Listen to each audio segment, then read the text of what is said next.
Hey guys, what's up? It's Mike. It's Dan. Today we're going to have this is going to be a really sensitive discussion.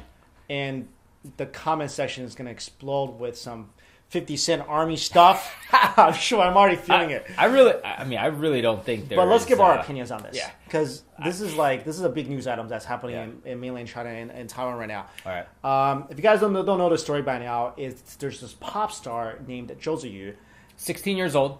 She sings in a Korean pop band that's made up of different nationalities of singers. Right. And basically, she appeared but she was holding the Taiwanese flag because she's Taiwanese. Yeah. And then what happened?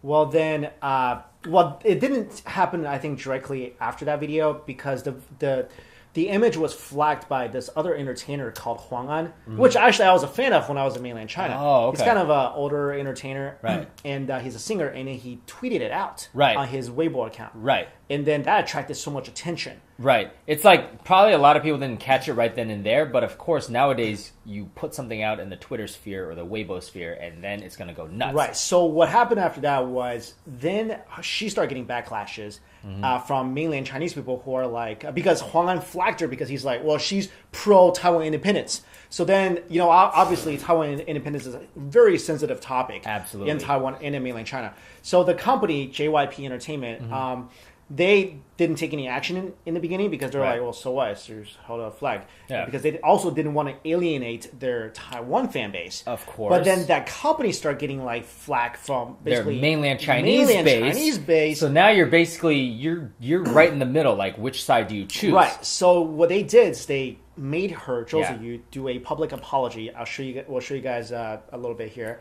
大家好，我有话想对大家说。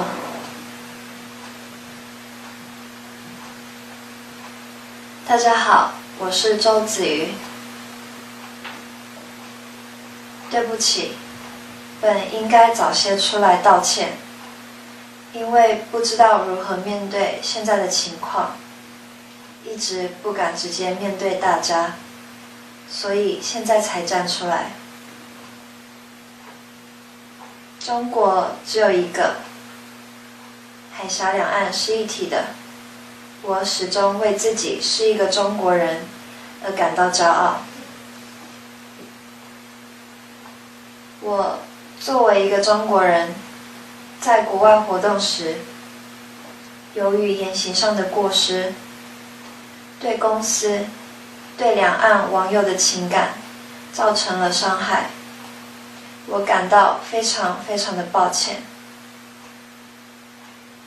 也很愧疚。我决定终止目前中国一切的活动，认真反省，再次的向大家道歉，对不起。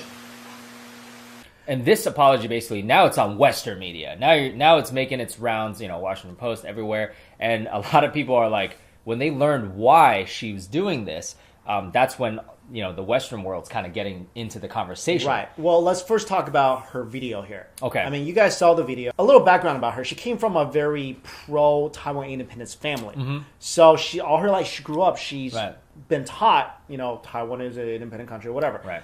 And now she has to basically say, in the video, nope, Taiwan is part of China. I'm really, proud to be Chinese. Yeah. I think, if she is really pro-Taiwanese, it sounds like, and to say something like that, I think it's almost like going against, I wouldn't say going against your beliefs, but it really affects you because... Goes against your principles. Your principles, right. And to basically succumb to that, of course, why? Because of your professional career, I'm thinking, right? Because your company said you have to do it, otherwise... You're 16 years old, right? So you're getting paid, you have fame, and your life is in control by this company. You're pretty much torn between your career and your allegiance to your family and country. And, we're inherent, obviously we're Chinese, so we have a lot of these values ourselves, and if you don't grow up in the West knowing that, knowing that basically freedom is one of the most important things, you'll be torn because you're being forced to choose sides. And I think that's why she was very emotional. She was very emotional. And secondly, and this is why this video got, well, not this particular, but with the emotional part, also added to the fact that she read the apology from a piece of paper. Right.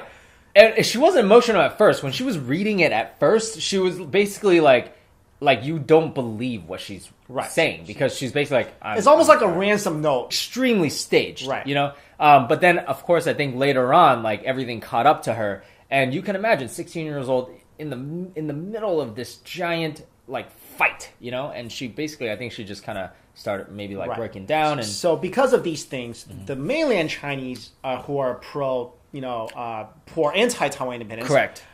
They start attacking the video and her and the company even more, right? Because they're like, okay, you're not sincere, right? You're reading this, and obviously we want you to sincerely say it, right? And then, of course, Taiwanese, a lot of people support her because I think they feel for her. I'm sure there's some people who are also ripping her too, because they're like, how do you not stand up for your own country? Now, here's the crazy part of this. Here's the conspiracy part of this.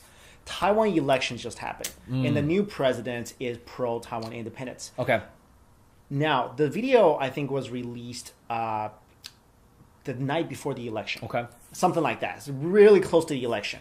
And before that, her poll numbers dropped by a significant amount because people are saying because after her debate or something, her poll numbers drop because people don't see her as a strongly opinionated woman, or she doesn't have a good plan in her head. So because of this video and because of the sentiment that the Taiwanese had towards her in the video, I'm sure her numbers shot up. Her numbers shot up because she stood for Taiwan independence. Right. So she became elected. So now a lot of people are saying this is a staged conspiracy by a lot of people to fix the election.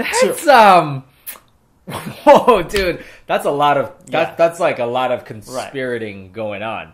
I mean, putting a 16-year-old in the middle of this, what do you think about that? I mean, look, I don't know if that's true or not, but let's come back to the basics of this. Let's go back to the original story. Let's go back to the facts of the story. Right. She's 16. She had a belief that was ingrained in her throughout her lifetime. Whether you support it or not, we can all support that everyone's, entitled to their own opinions, absolutely. Right? Yeah, absolutely. And then she does something as innocent as she held a flag. Right. And she got tormented. Exactly. I mean, I think it's pretty bad what happened to her. I'm definitely on her side, of course. There's going to be people, of course, that are, pro or anti-Taiwan. I'm not really political, so I don't really have like a strong, one way or the other stance on that. Right. I'm definitely against any country trying to oppress another country. I don't care if it's China, anywhere. So politically, I don't really have a stance, but I stand for you have a right to your beliefs. Absolutely. I stand for you're entitled to your opinions. Yep. To me, like when I say if I have friends that are Taiwanese, they don't say that. They don't go, I'm not ethnically Chinese, but they're from Taiwan. Like if you're Chinese from Malaysia, it's okay to say if you're Malaysian. It's okay to say if you're Chinese. It's not like they're dissing Chinese, but mainland Chinese people, and trust me, we know this because a lot of mainland Chinese people will rip me, and maybe you're like you're not Chinese. I'm like, dude, I'm Chinese. We make videos about Asian culture. I'm probably more Chinese than you in a lot of ways. So if somebody ever said that to me, I'd be like, you're insane. And for a lot of people in that country to say that, I think that that's a problem because now you've got hundreds of millions of people attacking somebody. That's not cool. Yeah, I mean, I feel for her personally as a person because, like, at that age, I'm thinking back when I was 16, I was like a little dumb kid. I was a little dumb kid. What was I doing at 16? Like, I just came back from China. I'm just stupid. Right. I'm applying for colleges. Look, she's obviously probably a lot more grown up than I was when I was 16 because she's a famous person. She's dealing with, media. She's dealing with the spotlight. She's obviously probably a lot more mature than I was. But still, 16. Right. And basically a nation of people is like just attacking you. Absolutely. And it's not like the old days where like, okay, you don't hear about it unless you get like a letter, but you don't have to open it. Right. Like nowadays it's like your social media account gets attacked, like your company's social media account, you hear about it. Right. She has absolutely 100% her right to, if she feels she's Taiwanese, she should be able to tell the world and not have people. Now, here's the one thing. Maybe like looking back on it, seeing that this whole thing happened, maybe like her management company tells her to not do certain things, but then again, that still kind of encroaches on your right. You know what I would do? You know what I would do if I was her? I'd be like, you know what? Fine. I'm gonna stand for what I believe in because first of all, that's what we. Right. That's why I love being a YouTuber. Yeah. Because we don't answer to anybody. We're yeah, we're gonna make this video, and no one's gonna. We won't sponsor you. Okay, see you later. Fine. It's not whatever. We're gonna tell you our opinions. Be honest with you guys, and that's why I think you guys watch us too because we don't have any interest at play. We don't have any skin in any game. Exactly. If I was her, I'd be like, you know what? I'm talented. You know, I'm gonna just appease my Taiwanese fan base. Then I'm still gonna stand for what I believe in, and people in Taiwan love me. Whatever. I'm just gonna forget you guys in mainland China. Then if you guys are gonna kill me for it, I could see in a perfect world, I would absolutely tell her to do that, and I hope she does that. But I think in reality, as a 16-year-old, like unless you're Taylor Swift, you really don't know how to market yourself, or you know what I mean. She can't find people for that. Think about it. She's gaining so much popularity from this right now. Yeah, like. You know, no, I see what you're saying, and then go to Taiwan. Just work this Taiwanese market. I'm totally with you, but I just think she that doesn't have to deal with this. I just don't feel like she unless she has like some contract she can't get out of. Dude, I'm totally. I hope that there is another company where they're like, hey, if you leave your management company, come over here. You can still do what you do, but I don't know. Yeah, if that's go start the case. a YouTube channel, Tzuyu. Like, be one of come us. on our show. Yeah, yeah, dude, come on our show. We have friends that are famous in Taiwan. Go. Yeah, we do. Oh yeah, we do. Yeah, we do. Come on, man.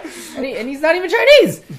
So I really hope that she, this doesn't affect her in the long run, and I think that I definitely support her. Yeah, me too. So I really wish her the best, and hopefully, she seemed like a bright young girl, and hopefully she can just stand for what she believes in. Yep. All right, guys, let us know your thoughts in the comments below. All right, guys, thanks for watching. Later. See you.